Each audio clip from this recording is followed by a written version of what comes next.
Barrister উজ্জ্বল কুমার ভৌমিকের কাছ থেকে জানতে চাইবো, আজকে যে ডেস্টিনি টি প্লান্টেশন লিমিটেডের মামলাটি যে শুনানি অনুষ্ঠিত হয়েছে, এই বিষয়টি দর্শকদের উদ্দেশ্যে যদি বিস্তারিত একটু তুলে ধরেন। ধন্যবাদ হাসান ভাই। আজকে ডেস্টিনি ট্রি প্লান্টেশনের মামলাটি সাক্ষীর জন্য ধার্য ছিল। আজকে মূলত দুজন সাক্ষী উপস্থাপন করেছিল এসিসি। তো এই দুজন সাক্ষীর সাক্ষ্য নেওয়া হয়েছে। এই দুজন সাক্ষী মূলত রফিকুল আমিন সম্পর্কে কোনো তথ্যই দেননি। আজকে এই দুজন সাক্ষী সহ হচ্ছে আরও দুটো অ্যাপ্লিকেশন আজকে শুনানি হয়েছে। যে রফিকুল আমিন সাহেবের হচ্ছে একটা বেইল অ্যাপ্লিকেশন আমরা শুনানি করেছি। সেই সাথে আরেকটা অ্যাপ্লিকেশন, টঙ্গীতে যে ডেস্টিনি ট্রি প্লান্টেশনের একটা প্রপার্টি আছে, সেই প্রপার্টিটি হচ্ছে সম্প্রতি হচ্ছে বেহাত হওয়াতে আমরা একটা অ্যাপ্লিকেশন দিয়েছি এটা পুলিশ কমিশনারকে যথাযথ পদক্ষেপ নেওয়ার জন্য। তো এই দুটো অ্যাপ্লিকেশন শুনানি হয়েছে। তো বেইল অ্যাপ্লিকেশনটা হচ্ছে শুনানি শেষে বিজ্ঞ দায়রা জজ আদালত এটা ডিসমিস করেছেন। আমাদের উদ্দেশ্য ছিল আজকে শুনানি করা।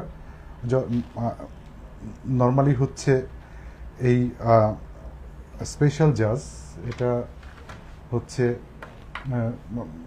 অ্যাট লেন্থ এটা শুনানি করেছেন, বাট আলটিমেটলি উনি রিজেক্ট করেছেন আমাদের এই বেল অ্যাপ্লিকেশনটা। এই রিজেকশনের অর্ডারটা আমরা পেলে আমরা মহামান্য হাইকোর্টে এটার বিরুদ্ধে আমরা আপিল ফাইল করব।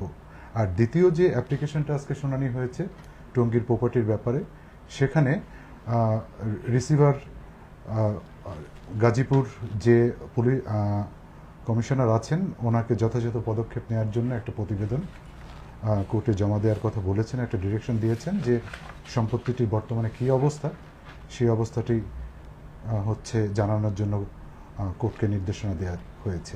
আচ্ছা, ধন্যবাদ। আমরা এই বিষয়টি একটু জানতে চাইবো, ডেস্টিনি ট্রি প্লান্টেশন লিমিটেডের যে মামলা, আজকে যে সাক্ষী দুইজন নেওয়া হয়েছে, এই নিয়ে সর্বমোট সাক্ষীর পরিমাণ কত হয়েছে এবং আনুমানিক কতজন সাক্ষী নেওয়ার সম্ভাবনা আছে, এই বিষয়টি যদি দর্শকদের উদ্দেশ্যে বলেন। আজকে দুজন সাক্ষীর সাক্ষ্য নেওয়া হয়েছে। তো এই দুজন সাক্ষীর সাক্ষ্য নেওয়াতে সর্বমোট 124 জনের সাক্ষ্য এ পর্যন্ত নেওয়া হয়েছে। তো চার্জশিটে 219 জন সাক্ষীর উল্লেখ আছে।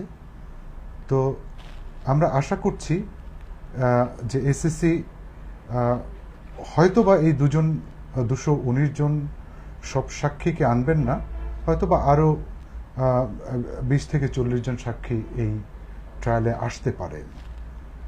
তো আজ অবধি 124 জন হয়েছে, হয়তোবা 160-70-এর মধ্যে সাক্ষী সীমিত থাকবে।